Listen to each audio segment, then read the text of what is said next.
आपको जानकर हैरानी होगी कि पावर ट्रांसफार्मर में कोई भी मूविंग पार्ट नहीं होता है, फिर भी यह 11,000 वोल्ट को एक्सट्रीमली एक्स्ट्रा हाई वोल्टेज पर स्टेप अप और डाउन कर देता है। इसके अलावा 3 फेज इंडक्शन मोटर और भी ज्यादा हैरान करती है, क्योंकि यह भी सेम ट्रांसफार्मर की तरह ही काम करती है, लेकिन बस रोटेट करती है। सबसे पहली बार, ट्रांसफार्मर सिर्फ एसी सप्लाई पर काम करता है, डीसी पर नहीं। इसे थोड़ा आगे विद कंसेप्ट समझ लेंगे। तो मिस्टर फेराडे कहते हैं कि जब आप किसी वायर में सप्लाई देते हैं तो उसमें इलेक्ट्रोमोटिव फोर्स इंड्यूस होगा। यह फोर्स अपने आसपास में एक फील्ड जनरेट करेगा जिसको मैग्नेटिक फील्ड बोलते हैं, लेकिन एसी केस में यह फील्ड बाई डायरेक्शनल होता है। कुछ ऐसी अल्टरनेटिंग करंट की वेवफॉर्म होती है, यहाँ से यहाँ तक वेवफॉर्म इंक्रीज हो रही है तो वायर में मैग्नेटिक फील्ड की स्ट्रेंथ भी बढ़ेगी। यहाँ से यहाँ डिक्रीज हो रही है तो मैग्नेटिक फील्ड की स्ट्रेंथ वापस कम होने लगेगी। यहाँ से वेवफॉर्म नेगेटिव डायरेक्शन में जाने लगेगी तो मैग्नेटिक फील्ड अपनी डायरेक्शन बदल लेगा और फील्ड की स्ट्रेंथ ठीक पॉजिटिव साइड के ऑपोजिट होगी।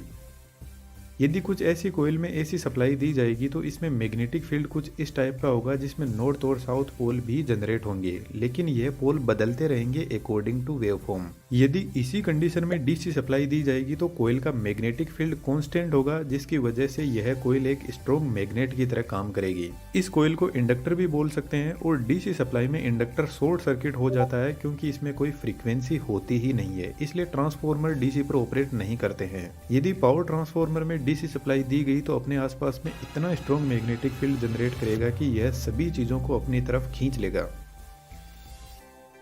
यदि इस कोयल के पास में हम सेम दूसरी ठीक ऐसी ही कोयल लेकर आएंगे तो यह मैग्नेटिक फील्ड लाइन दूसरी कोयल को कट करेगी, जिससे इस कोयल में भी एक फोर्स जनरेट होगा जिसको इलेक्ट्रोमोटिव फोर्स बोलते हैं, इन शॉर्ट ईएमएफ। और वोल्टेज का दूसरा नाम इलेक्ट्रिक फोर्स ही होता है। यहाँ जो मैग्नेटिक फील्ड लाइन है इनको टेक्निकल लैंग्वेज में फ्लक्स लाइन बोलते हैं और इस प्रक्रिया को इलेक्ट्रोमैग्नेटिक इंडक्शन बोलते हैं, जिससे पावर ट्रांसफर होती है। तो एक तरीके से वायरलेस पावर ट्रांसफर हो रही है और इसी कंसेप्ट को यूज में लेकर वायरलेस चार्जर भी बने हैं। आपको जानकर हैरानी होगी कि वायरलेस चार्जर फोन में एसी सप्लाई ही बेचते हैं, जबकि हमारा स्मार्टफोन डीसी पर ऑपरेट करता है। ऐसा कैसे हो सकता है? रीजन फाइंड आउट करके कमेंट में जरूर से लिखना। पावर ट्रांसफार्मर की आयरन की कोर में कुछ ऐसी छोटी छोटी पत्तियां होती है और इन सभी ब्लेड्स पर वार्निश की कोटिंग की जाती है। इसके पीछे का रीजन थोड़ा आगे समझेंगे। और सभी ब्लेड को एक साथ जोड़कर फिर से दोनों साइड में इम्प्रेग्नेटेड पेपर की कोटिंग की जाती है, जो एक इंसुलेटर की तरह काम करता है। और उसके बाद में दोनों कॉइल को सेट किया जाता है। ट्रांसफार्मर की कोयल कोर को टच नहीं करती है। अब इन कोयल को हम प्राइमरी और सेकेंडरी वाइंडिंग कह सकते हैं। जब हम प्राइमरी वाइंडिंग में सप्लाई देंगे तो इसमें जो फ्लक्स लाइन इंड्यूस होगी उनको आयरन की कोर पाथ प्रोवाइड करवाती है सेकेंडरी वाइंडिंग तक पहुंचने के लिए, जिससे सेकेंडरी वाइंडिंग में ईएमएफ इंड्यूस होगा। अब अज्यूम करते हैं कि प्राइमरी वाइंडिंग में टोटल टर्न 100 है और सेकेंडरी वाइंडिंग में टोटल टर्न 50 है। यहाँ पर आप एक चीज अपने दिमाग में बिठा लो कि प्राइमरी वाइंडिंग में जो एक टर्न है उसमें जो ईएमएफ इंड्यूस होगा सेम टू सेम इतना ही ईएमएफ सेकेंडरी वाइंडिंग के एक टर्न में जनरेट होगा, क्योंकि जितनी फ्लक्स लाइन इस एक टर्न से निकल रही है उतनी ही तो सेकेंडरी वाइंडिंग के एक टर्न में पहुंचेगी। तो अब यदि हम सेकेंडरी वाइंडिंग पर फोकस करें तो सभी के सभी टर्न सीरीज में कनेक्टेड है और सेकेंडरी वाइंडिंग में जो वोल्टेज हमें मिलेगा वह सभी टर्न्स में जो वोल्टेज इंड्यूस हो रहा है उसी का टोटल तो होगा। तो सेकेंडरी वाइंडिंग का वोल्टेज यानी ईएमएफ इक्वल होगा सेकेंडरी वाइंडिंग के टर्न्स के। ऐसा ही प्राइमरी वाइंडिंग में होगा EMF induce in primary winding equal to number of turns in primary. EMF और वोल्टेज में एक छोटा सा फर्क होता है। वोल्टेज प्राइमरी वाइंडिंग के टर्मिनल पर लगा हुआ है, जब ये वाइंडिंग में पहुंचेगा तो वाइंडिंग का कुछ रेजिस्टेंस होता है जिसकी वजह से थोड़ा सा वोल्टेज कम हो जाता है। और जैसे ही वोल्टेज कम होता है तो हम उसको बोलते हैं कि इतना इतना ईएमएफ इंड्यूस हुआ है। अब अज्यूम करते हैं कि प्राइमरी वाइंडिंग में 100 वोल्ट हमने दिया तो सेकेंडरी वाइंडिंग में 50 वोल्ट ही मिलेगा, क्योंकि 50 टर्न में से सभी टर्न की कैपेसिटी 1 वोल्ट की है और सब ने अपना अपना 1 वोल्ट लेकर 50 वोल्ट दे दिया, जो हमें सेकेंडरी में मिलेगा, यानी वोल्टेज स्टेप डाउन हो गया। इसी तरीके से सेकेंडरी वाइंडिंग में नंबर ऑफ टर्न्स इंक्रीज करके वोल्टेज बढ़ाया जाता है। अब थोड़ी आसानी के लिए हमने एक इक्वेशन बना ली, number of turns in primary upon number of turns in secondary is equal to EMF induce in primary upon EMF induce in secondary. एक स्टेप और आगे बढ़े तो करंट भी आ जाता है और करंट वोल्टेज का जस्ट ऑपोजिट होता है। तो सिंपल सी बात है, ट्रांसफार्मर यदि वोल्टेज को बढ़ाता है तो करंट को कम कर देता है, क्योंकि पावर हमेशा फिक्स रहती है। वोल्टेज करंट को कम ज्यादा किया जा सकता है, पावर नहीं बदली जा सकती। जब ट्रांसफॉर्मर में सप्लाई दी जाती है तो according to Faraday EMF induce होगा और ईएमएफ फ्लक्स लाइन भी जनरेट करेगा। इसके अलावा जो ट्रांसफॉर्मर की कोर है उसमें सर्कुलेटिंग करंट भी जनरेट होगा और इस सर्कुलेटिंग करंट को एडी करंट बोलते हैं, जिसकी हमें बिल्कुल भी जरूरत नहीं है। पानी में कभी ऐसी सिचुएशन बनती है कि कुछ ऐसा भंवर बनता है, ठीक ऐसा ही एडी करंट होता है जो कोर में घूमता है। इसलिए आयरन की कोर को सबसे पहले पतली पतली पत्तियों में डिवाइड किया जाता है, उसके बाद में एक एक ब्लेड को लेमिनेट किया जाता है। लेमिनेशन की थिकनेस 0.25 mm से 0.50 mm तक होती है। इसी लेमिनेशन की वजह से जो कोर का क्रॉस सेक्शन एरिया है वह रिड्यूस हो जाता है और एरिया का रेजिस्टेंस से इनवर्स रिलेशन होता है, जिससे रेजिस्टेंस बढ़ जाता है और रेजिस्टेंस आपको पता है करंट का दुश्मन होता है। तो इस तरीके से एडी करंट लॉसेस को रिड्यूस किया जाता है। पावर ट्रांसफॉर्मर में जो आयरन की कोर होती है वह एक्चुअल में cold rolled green oriented silicon steel की बनी होती है, जो हिस्ट्रीसिस लॉसेस को रिड्यूस करती है। हिस्ट्रीसिस लॉसेस मैग्नेटिक फील्ड की डायरेक्शन बार बार चेंज हो रही है, इसी की वजह से इंड्यूस होते हैं। और आपको पता है जो ट्रांसफॉर्मर में हमिंग नॉइज सुनाई देती है वह इसी मैग्नेटिक फील्ड के बार बार चेंज होने की वजह से सुनाई देती है, जिसको मैग्नेटो स्ट्रिक्शन बोलते हैं। इस मैग्नेटो स्ट्रिक्शन की वजह से ट्रांसफॉर्मर की कोर एक्सपेंड और कॉन्ट्रैक्ट होती है, जो एक हमिंग नॉइज जनरेट करती है। इसके अलावा भी ट्रांसफॉर्मर में बहुत सारे लॉसेस होते हैं, लेकिन मेन यही है।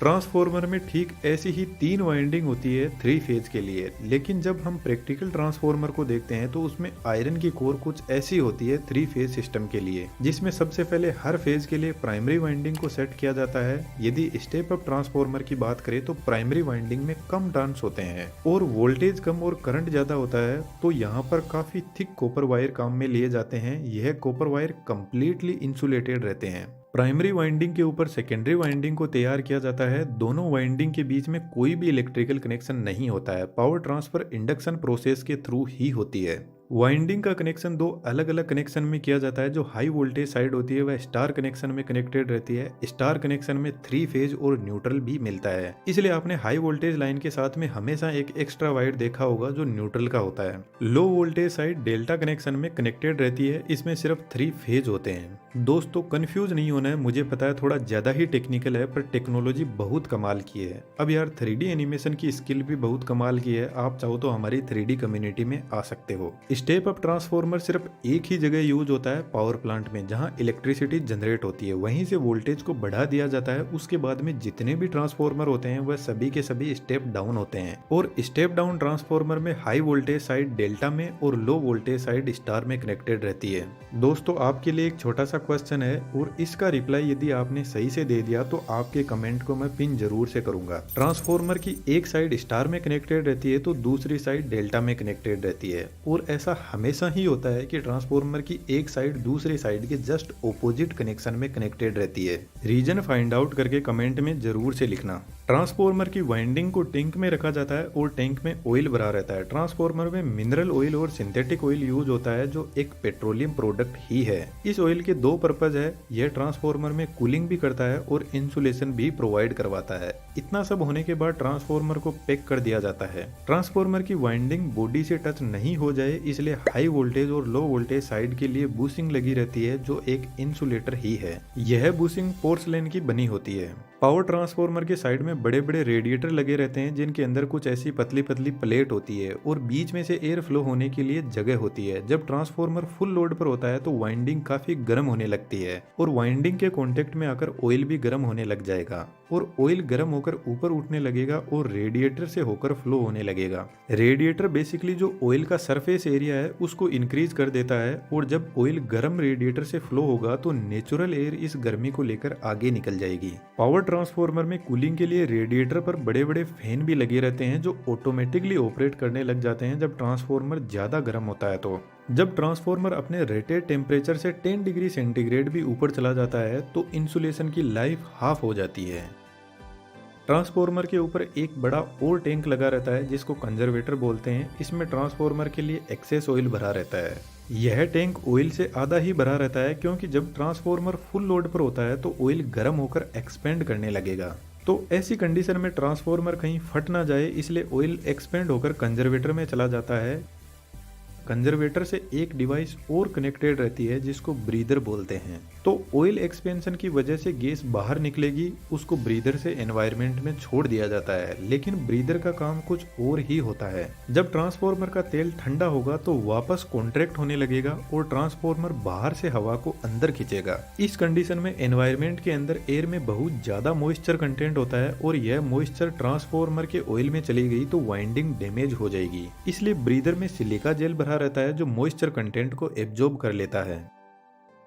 कई बार ऐसा भी हो सकता है कि ट्रांसफॉर्मर ओवरलोड की वजह से वाइंडिंग इंसुलेशन डैमेज हो जाता है और ऑयल में बबल्स क्रिएट होने लगते हैं, और इन बबल्स की वजह से ट्रांसफॉर्मर में बहुत सारी गैसेस इंट्रोड्यूस होती है और ट्रांसफॉर्मर टैंक का प्रेशर बढ़ने लगता है। तो कंजर्वेटर और ट्रांसफॉर्मर टैंक के बीच में एक रिले लगी रहती है जिसका नाम बखोल्स रिले है। यह रिले पूरी की पूरी ऑयल से भरी रहती है और इस रिले के अंदर एक ट्यूब होती है जो एक एंगल पर कुछ इस तरीके से सेट रहती है और इसके अंदर मरकरी भरा रहता है और मरकरी आपको पता है एक कंडक्टिंग मेटल है। तो ट्रांसफॉर्मर टैंक में प्रेशर बढ़ने की वजह से टैंक में गैस जनरेट हो रही है, वह इस रिले में आने लगेगी और ऑयल धीरे धीरे कम होने लगेगा। इस प्रेशर की वजह से यहाँ पर लगा फ्लोट भी स्ट्रेट होने लगेगा, जिसकी वजह से फ्लोट से जुड़ी मरकरी इन दोनों कॉन्टेक्ट के बीच में कनेक्शन बना देगी और एक जबरदस्त अलार्म बजने लगेगा। अलार्म को सुनकर जीएसएस में बैठा हुआ जूनियर इंजीनियर ट्रांसफॉर्मर को ट्रिप कर देगा, लेकिन मान लो कि अलार्म काम ना करे तो बखोल्स रिले के अंदर सेम ऐसी ही एक ट्यूब और होती है।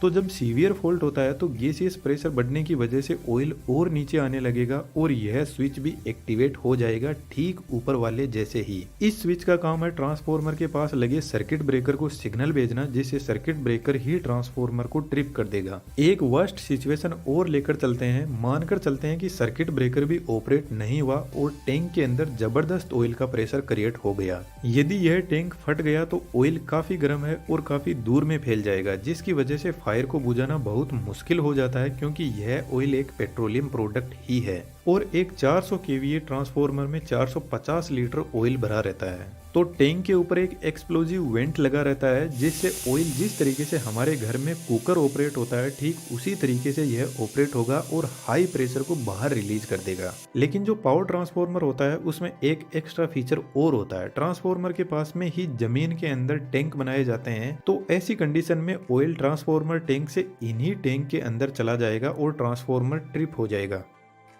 लेकिन दोस्तों, पावर ट्रांसफॉर्मर को स्टार्ट करना कोई आसान काम नहीं है। जब ट्रांसफॉर्मर को ऐसे ही स्टार्ट कर दिया जाता है तो हाई इनरस करंट जनरेट होता है, जो फुल लोड करंट का 4 से 5 गुना होता है, जो वाइंडिंग को डैमेज कर सकता है। इसलिए पावर ट्रांसफॉर्मर को हमेशा इस वेवफॉर्म के पीक पॉइंट पर स्टार्ट किया जाता है ताकि इनरस करंट को रिड्यूस किया जा सके। ट्रांसफॉर्मर को लाइन से कनेक्ट करने से पहले प्राइमरी वाइंडिंग की तरफ एक सर्किट ब्रेकर लगा रहता है फॉल्टी सिचुएशन में ट्रांसफॉर्मर को ट्रिप करने के लिए, और उससे पहले लाइटिंग अरेस्टर लगा रहता है जो लो रेजिस्टिव पाथ प्रोवाइड करवाता है और लाइन में आ रहे एक्स्ट्रा सर्ज को ग्राउंड कर देता है। पावर ट्रांसफॉर्मर काफी हेवी और कॉस्टली इक्विपमेंट आते हैं, यदि ये डैमेज होते हैं तो बहुत सारे इक्विपमेंट को डैमेज कर देते हैं, इसलिए इनकी सेफ्टी बहुत जरूरी है। यदि आप इंजीनियरिंग फील्ड से हो तो एक बार पावर ट्रांसफॉर्मर 400 केवीए या 220 केवीए जीएसएस में जाकर जरूर से देखना, आपको बहुत कुछ सीखने को मिलेगा। एनिमेशन की दुनिया में आना चाहो तो हमारा कोर्स आपको एनिमेशन सिखाने में बहुत हेल्प करेगा। सभी की सभी डिटेल डिस्क्रिप्शन में अवेलेबल है। हमारी कोशिश है फ्यूचर में और भी अच्छे वीडियोस लाने की, तो सब्सक्राइब करके लाइफ अड्डा के परमानेंट मेंबर बन सकते हो।